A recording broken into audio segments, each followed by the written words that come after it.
A membrana plasmática, como eu falei, é aquela estrutura que separa o meio intracelular, ou seja, de dentro da célula, do meio extracelular, ou seja, de fora da célula. Então, ela envolve a estrutura celular e também auxilia na sua forma, tá? Na forma dessa célula.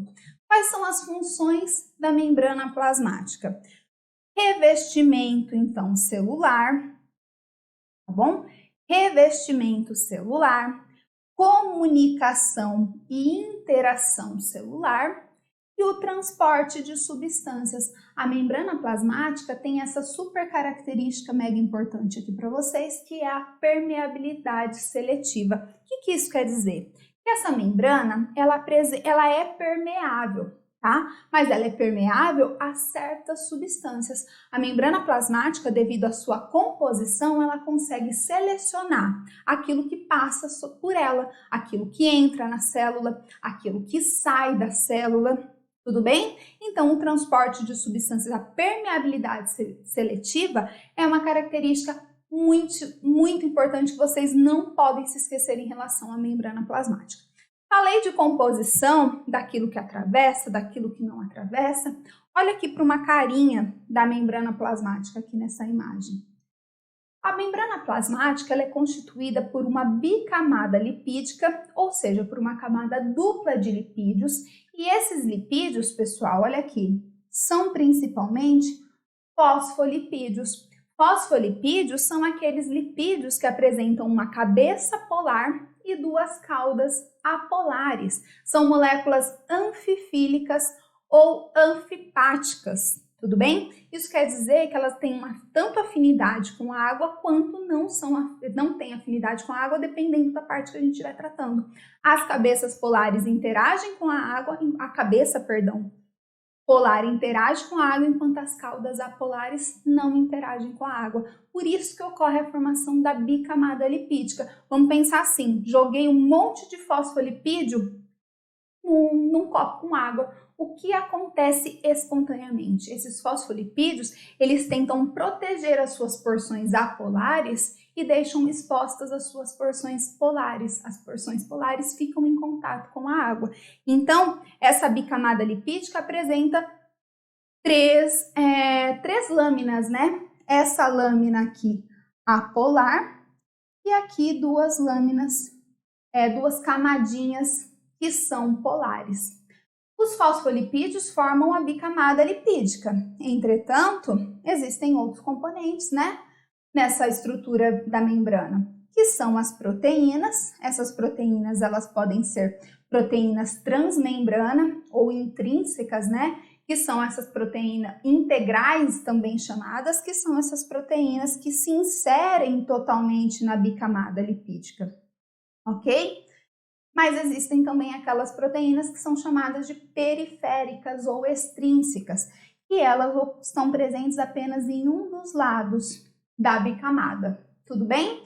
Essas proteínas extrínsecas, periféricas, elas têm a sua importância aí na ancoragem de citoesqueleto, na formação do tecido, mas as proteínas transmembranas, elas auxiliam no transporte de substâncias, aquelas substâncias que não passam através da bicamada lipídica devido à natureza dessa bicamada lipídica. Além de proteínas e lipídios, as membranas também apresentam carboidratos, né?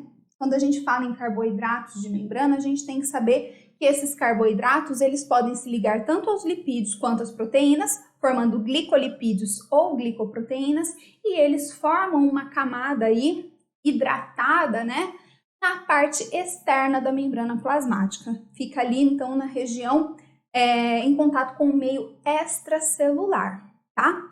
Nas células animais, esses carboidratos formam o que nós chamamos de glicocálice ou glicocálix, que é importantíssimo para o reconhecimento celular, tá legal?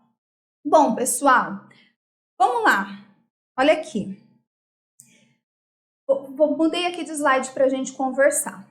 Os lipídios já falei que os principais são os fosfolipídios e eles formam uma bicamada lipídica.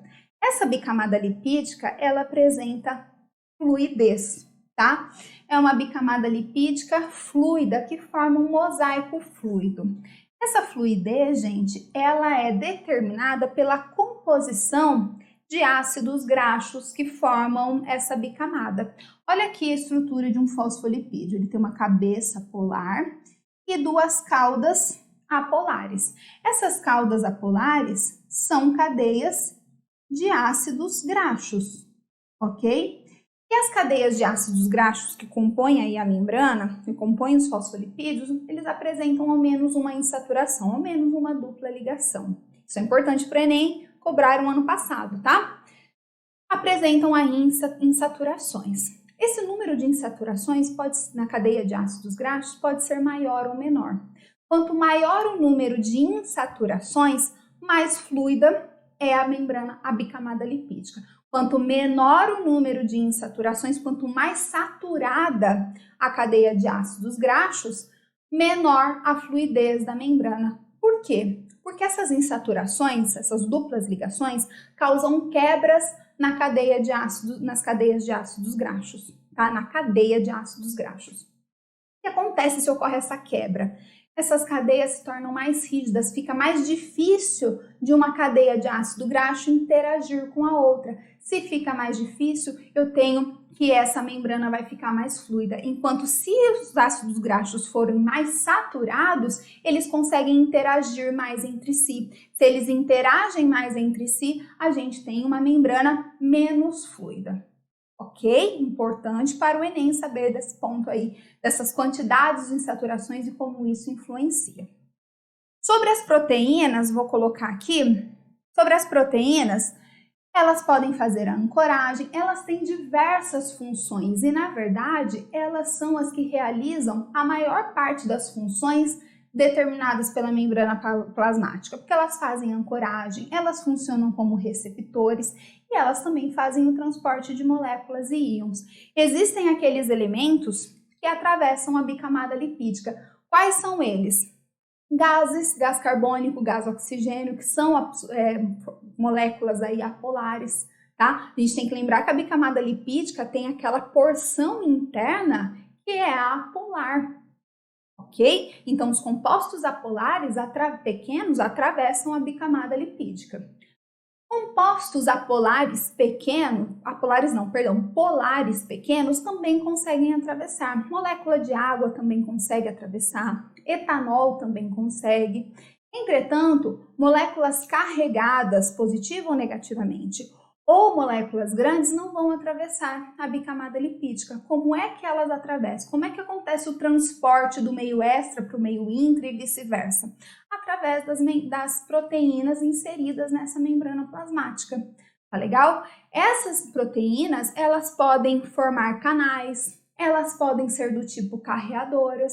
No caso das carreadoras, existe um sítio de ligação para a molécula. Não é um simples canal a proteína, não. Ela tem um sítio de ligação ali, no qual a molécula que vai ser transportada se liga à mudança de conformação da proteína e aí aquele composto, por exemplo, é liberado no meio intracelular. Tá legal? Bom, e o carboidrato? O carboidrato, falei, que fica presente na membrana. Ficam ligados à membrana externa e eles são responsáveis pelo reconhecimento celular e também pela proteção dessa membrana. Evita que ocorra, por exemplo, a ação de enzimas digestivas, tá? E quando a gente fala de reconhecimento celular, é muito importante que a gente trate do sistema BO. O Enem adora falar também de sistema BO, é comum aparecer aí questões relacionadas a esse tema. Então a gente vai falar. O sistema BO é determinado por um grupo aí, por um carboidrato, um tipo de carboidrato que fica presente ali no glicocálice da hemácia. Tá legal? Então as hemácias, que são as células vermelhas do sangue, elas apresentam um revestimento de carboidratos e existem aqueles carboidratos que determinam se ocorre a formação de um antígeno A, de um antígeno B, de antígenos tanto A quanto B ou de nenhum antígeno. Depende da composição de um carboidrato que vai estar presente na parte externa dessa membrana plasmática. Ok? Bom, esse ponto tá certo. O sistema sanguíneo, ele é formado por 4 tipos de sangue. Sangue A, sangue B, sangue AB e sangue O. Olha para essa tabela. Os indivíduos que apresentam sangue do tipo A são aqueles que possuem antígenos A nas suas hemácias. Pessoas com sangue do tipo B apresentam antígenos B. Pessoas com sangue AB apresentam antígenos A e antígenos B. E pessoas com sangue do tipo O não apresentam nenhum tipo de antígeno. Antígeno, pessoal, é sinônimo de aglutinogênio, ok? Anotem aí. O que acontece, pessoal? Que o meu sangue não tem só hemácias. No meu sangue existem também os glóbulos brancos, que são responsáveis pela defesa imunológica do meu corpo. E existem aqueles glóbulos brancos que sintetizam anticorpos. Anticorpos são produzidos contra um antígeno estranho, ok? Então, vamos lá. Se eu tenho um sangue do tipo A, o que é estranho para o meu corpo? O antígeno B. Então, pessoal, eu tenho sangue do tipo A, produzo anticorpos anti-B. Pessoas que têm sangue do tipo B produzem anticorpos estranhos a ela, produzem anticorpos anti-A. Quem tem sangue AB não tem nenhum antígeno que é estranho a esse corpo. Então, esses indivíduos não produzem nenhum tipo de anticorpo, nenhum tipo de aglutinina, também são sinônimos, ok? Aglutininas e anticorpos. Já pessoas com sangue do tipo O, que não possuem antígenos em suas hemácias, produzem os 2 tipos de anticorpos, anti-A e anti-B.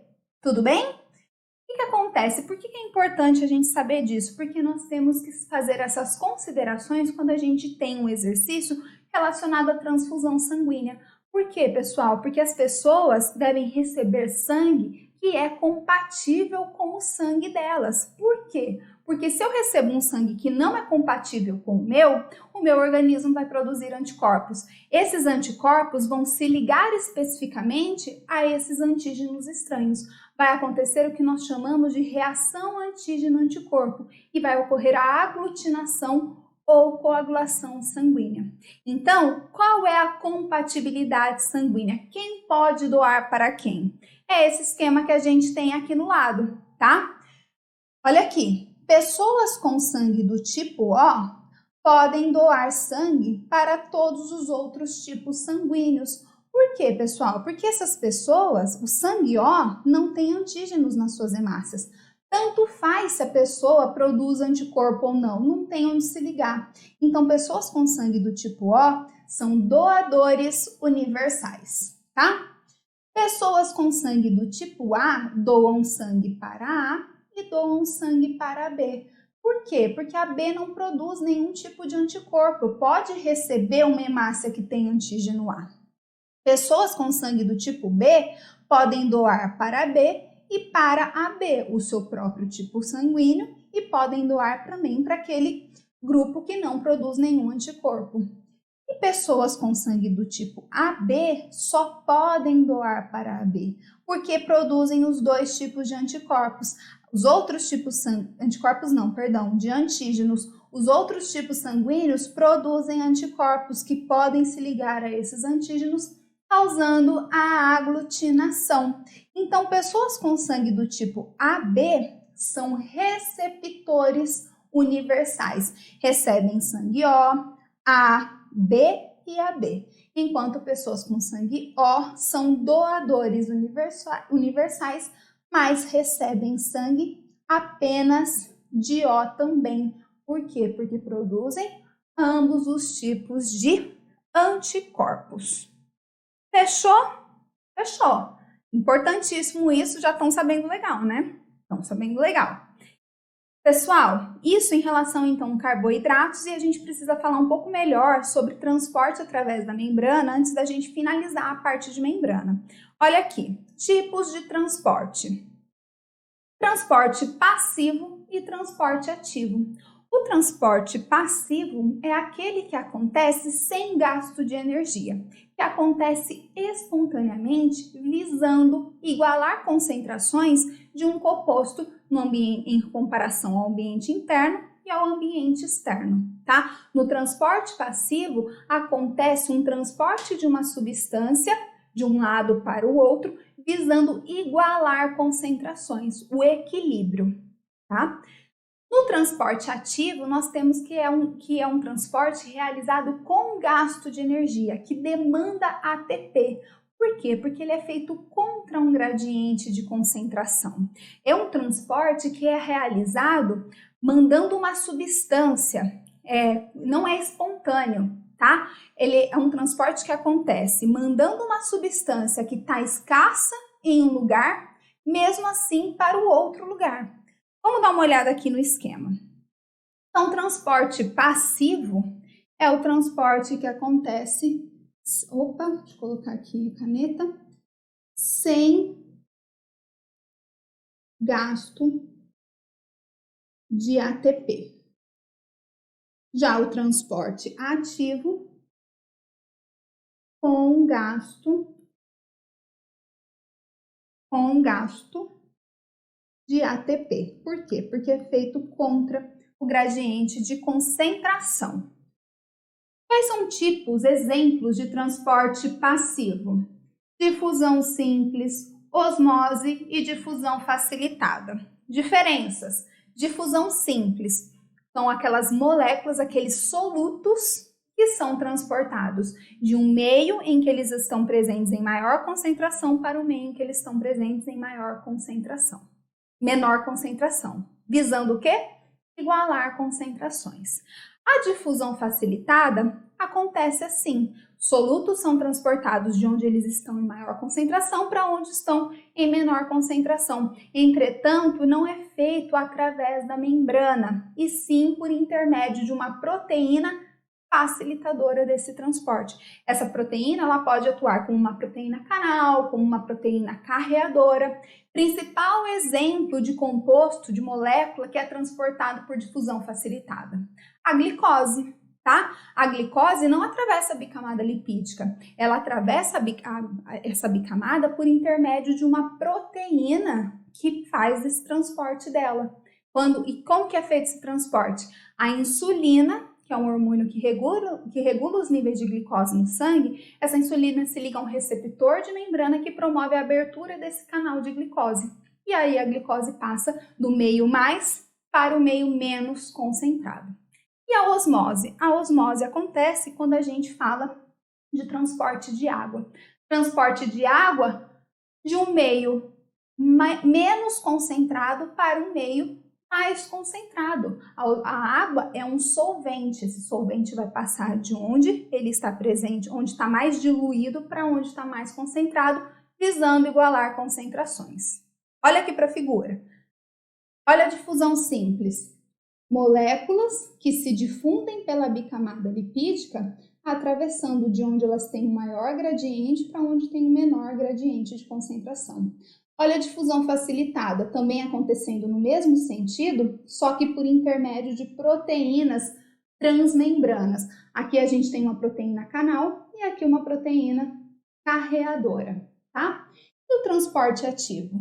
O transporte ativo acontece contra um gradiente de concentração. Ele pode ser realizado através de bombas, principal exemplo, bomba de sódio e potássio, ou através de vesículas, né? Pessoal, olha para a bomba de sódio e potássio. O que acontece? Alguns compostos, alguns íons, são mantidos em concentrações diferentes entre o meio intra e o meio extracelular, tá? Eles têm que ser mantidos em níveis diferentes de concentração. Então, o transporte passivo visando igualar concentrações não é o ideal aí. O que é preciso? É preciso de uma bomba que atue permanentemente para que ocorra maior concentração de um íon de um determinado lado e maior concentração de um outro íon em no outro lado. Bomba de sódio e potássio. Potássio tem maior concentração no meio intracelular e o sódio maior concentração no meio extracelular. Como isso é mantido? Dessa forma aqui. Existe uma proteína carreadora que tem sítios de ligação para o sódio, para o potássio e para o ATP. Quando o ATP se liga, ocorre a mudança de conformação dessa proteína aqui. Olha aqui, pessoal, sódio está menos concentrado no meio intracelular. Mesmo assim, ele vai ser mandado para fora. O potássio está mais concentrado no meio intra, meio assim ele vai ser mandado para dentro. Quem muda a conformação, permite a mudança de conformação e esse transporte, são as moléculas de ATP, ok? Sobre o transporte de vesículas, através de vesículas, a gente tem que lembrar que são dois tipos. A endocitose, que é a maneira pela qual alguns compostos entram na célula, e a exocitose, que é a maneira pela qual alguns compostos saem da célula. A endocitose pode ser do tipo fagocitose ou do tipo pinocitose, tudo bem? Ocorre na caso da fagocitose, a emissão de pseudópodes, ocorre o englobamento de uma partícula, formação de um fagossomo, ocorre a formação de uma vesícula interna. Na pinocitose, ocorre uma invaginação da membrana e formação da vesícula pinocítica. Na exocitose, ocorre a liberação de vesículas que estão presentes no interior celular. Essa liberação, esses produtos que são liberados pela exocitose, pode ser produtos de secreção, ou seja, de compostos produzidos pela célula, mas que precisam ser eliminados no meio extracelular, ou pode ser de resíduos de processos de digestão que aconteceram no meio intracelular, tá? Esses resíduos eles são eliminados por exocitose num processo chamado de plasmocitose. Tudo bem? Carlos, não entendi o transporte ativo. O transporte ativo ocorre com gasto de ATP contra o gradiente de concentração.